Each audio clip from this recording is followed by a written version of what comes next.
یزید کے دربار میں اسلام کی کوئی اہمیت نہیں تھی، شریعت کی کوئی اہمیت نہیں تھی، طبیعت شریعت پر غالب آ چکی تھی،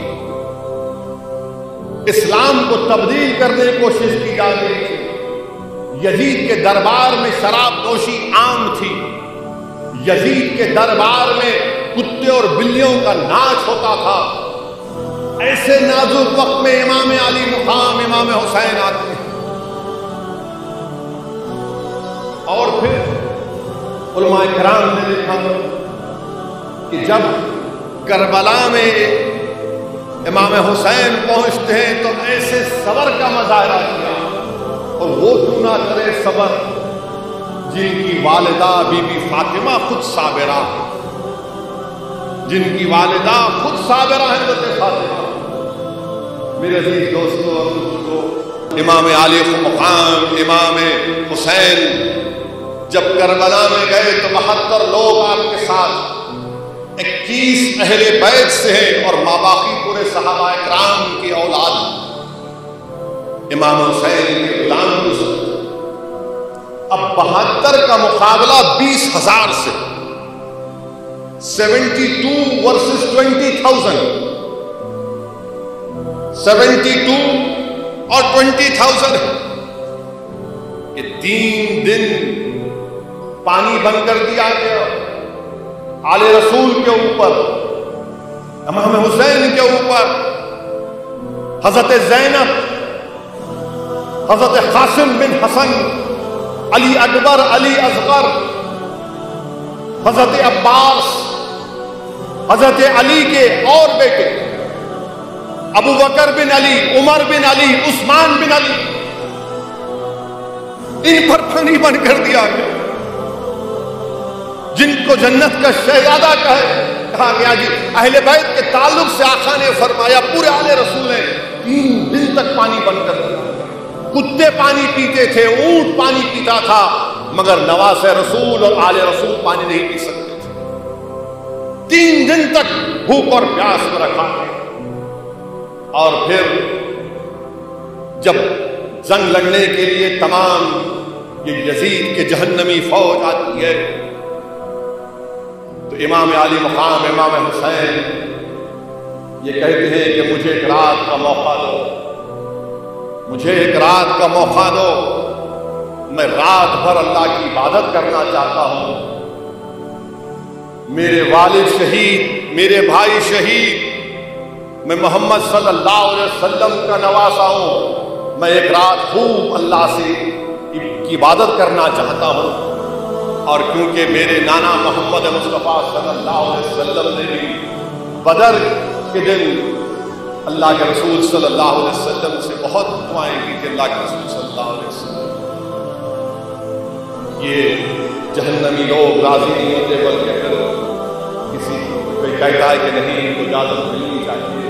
بہرحال امام حسین رات بھر اللہ کی عبادت کی، اور پھر اپنے اہل خاندان کو، اپنے ساتھیوں کو جمع کر کے کہتے ہیں کہ میں تم کو اجازت دیتا ہوں کہ تم رات کے اندھیرے میں چلے جاؤ، اور میں اس کو کبھی غلط نہیں سمجھوں گا۔ سب کہتے ہیں کہ نہیں، ہم آپ کو چھوڑ کر نہیں جائیں گے۔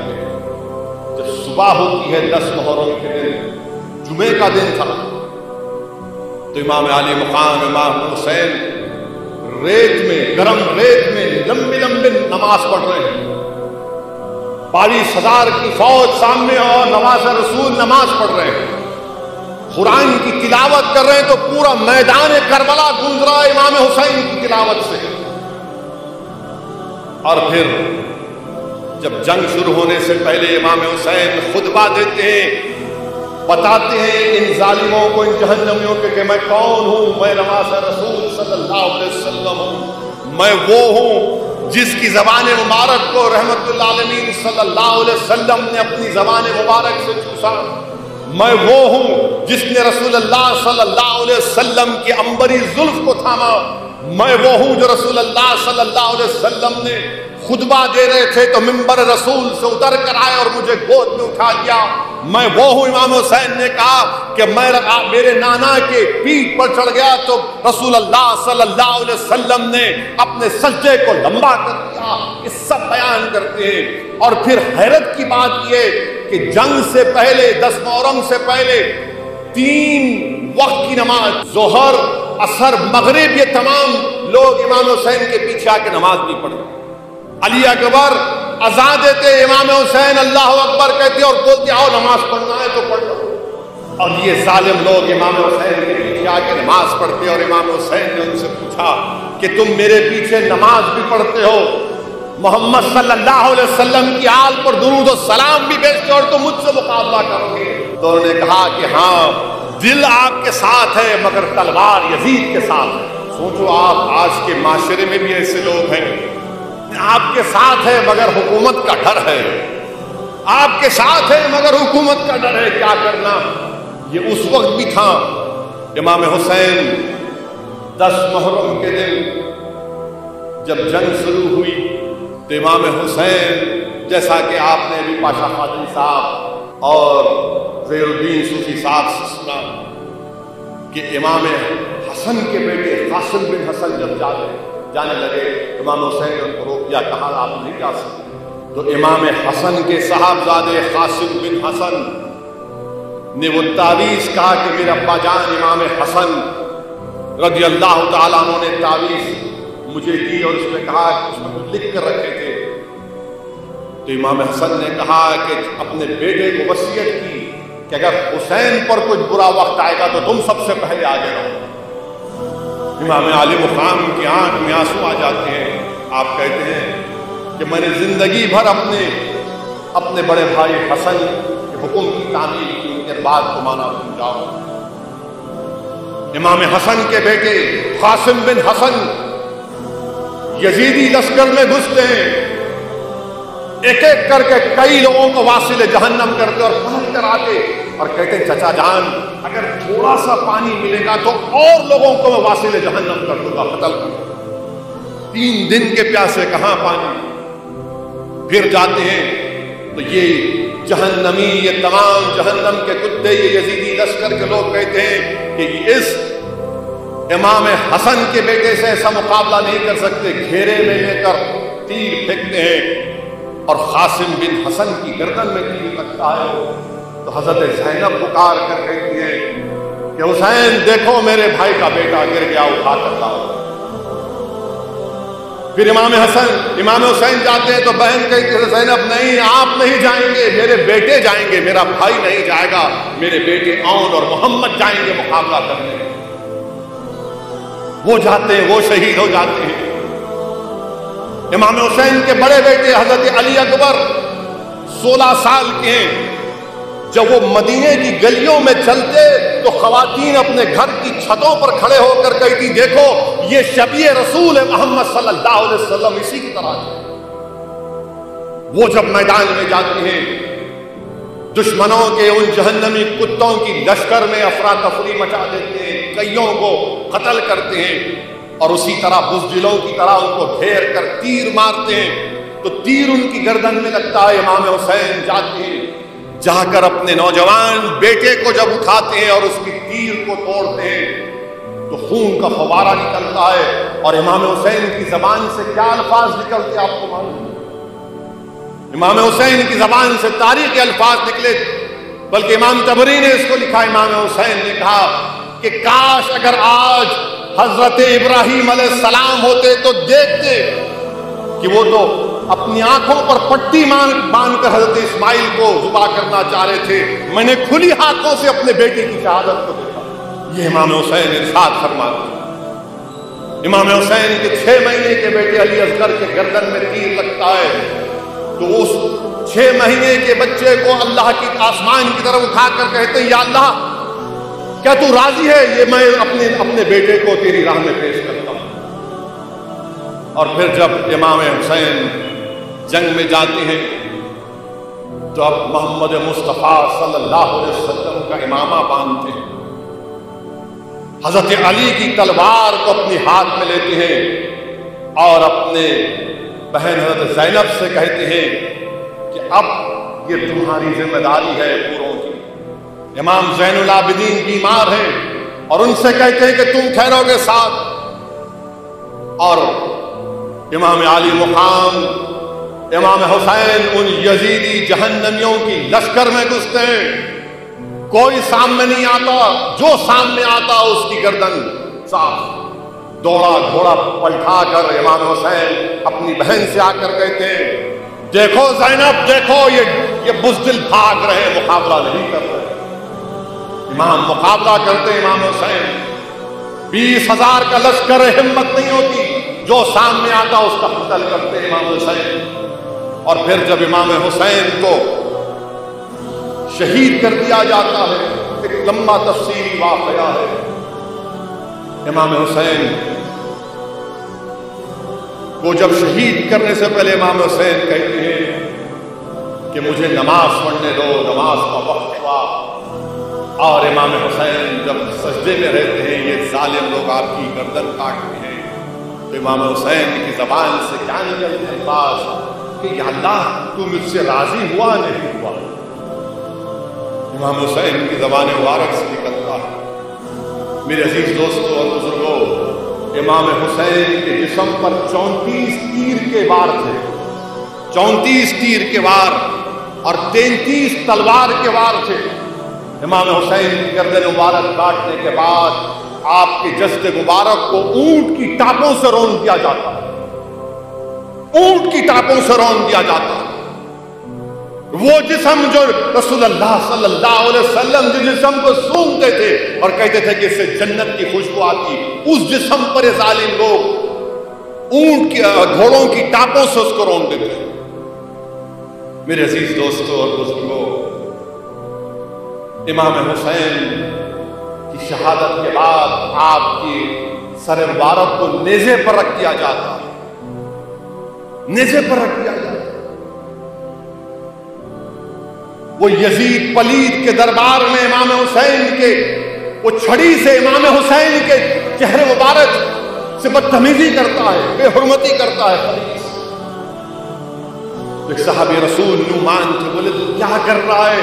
میں نے دیکھا کہ رسول اللہ صلی اللہ علیہ وسلم اس چہرے مبارک کو بوسہ دیتے ہوئے. تو یزید پکار کر کہتا ہے کہ اللہ نے مجھے عزت دی اور مجھے کامیاب کیا. حضرت زینب حضرت علی کی صاحبزادی، رسول اللہ صلی اللہ علیہ وسلم کی نواسی، امام علی مقام کی بہن، پکار کر کہتی ہیں اے یزید، قرآن کی وہ آیت کی تلاوت کرتی ہے جس کے معنی مفسرین نے کیا کہ اللہ جس کو عزت دیتا ہے اللہ دیتا ہے، جس کو اللہ ذلت دیتا ہے اللہ دیتا ہے. حضرت زینب پکار کر کہتی ہیں کہ تو ختم ہو جائے گا، تیری یہ حکومت 4 دن کی ہے، صبح قیامت تک میرے نانا کے ممبروں سے میرے بھائی کا ذکر ہوتا رہے گا صبح قیامت تک. تو ایک صحابی جو نابینا بیٹھے تھے، وہ حضرت ایک صحابی دوسرے صحابی کا ہاتھ پکڑ کر پوچھتے کیا علی آ گئے؟ تو علی کی آواز ہے. کیا علی آ گئی؟ علی کی آواز. میرے عزیز دوستوں اور بزرگوں، جب اہل بیت کو قید کر کے کربلا سے دمشق تک قیدی بنا کر لے گئے، تاریخ گواہ ہے کہ امام سید سجاد، امام زین العابدین بیمار ہیں، قیدی ہیں.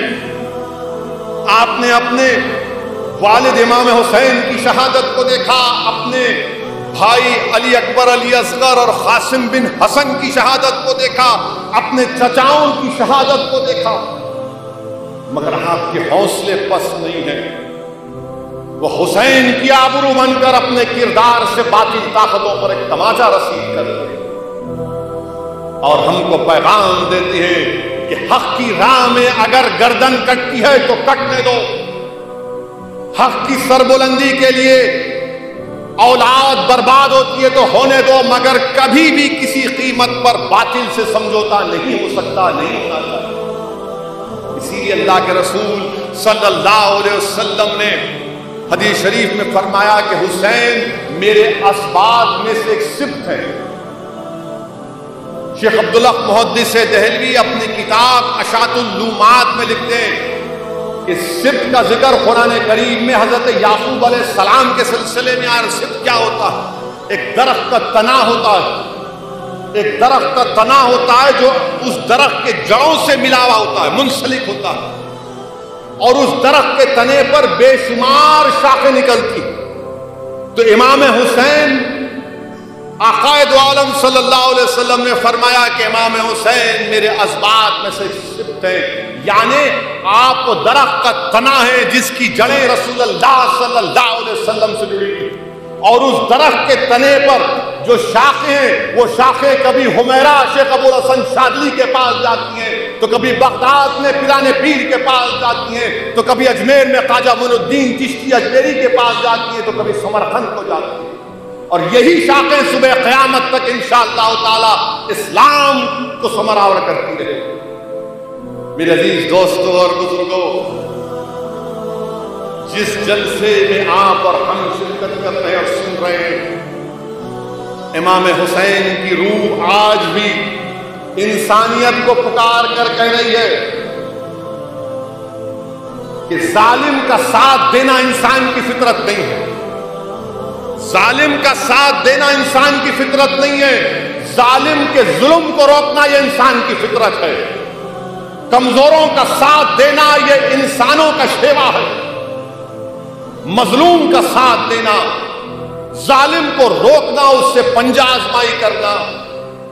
امام حسین کی روح پکار کر سب سے کہہ رہی ہے کہ ظالم کا ساتھ مت دو، اس کے ظلم کو روکو، اس کے استحصال کو ختم کرو۔ میرے عزیز دوستوں اور بزرگوں، آج امام حسین کی روح، حضرت زینب کی روح، حضرت علی اکبر کی روح، اور دریائے فرات کے کنارے وہ خون جو اہل بیت کا گرا، وہ ہم تمام سے پکار پکار کر کہہ رہا ہے۔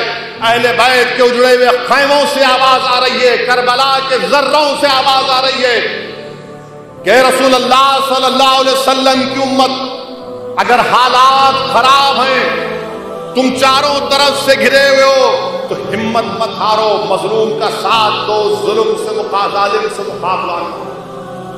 اور میرے عزیز دوستوں اور بزرگوں، امت میں اتحاد بھی پیدا کرنے کا علماء کرام نے طریقہ بنایا کہ ہم میں اختلاف ہو سکتا ہے مسلک کا، عقیدے کا، مگر اختلاف اس بنیاد پر نہیں ہو سکتا اہل بیت کے نام پر، اہل بیت کے نام پر اختلاف نہیں ہو سکتا، تو ہم مسلمانوں کو، امت کو اہل بیت کے نام پر متحد کر سکتے ہیں۔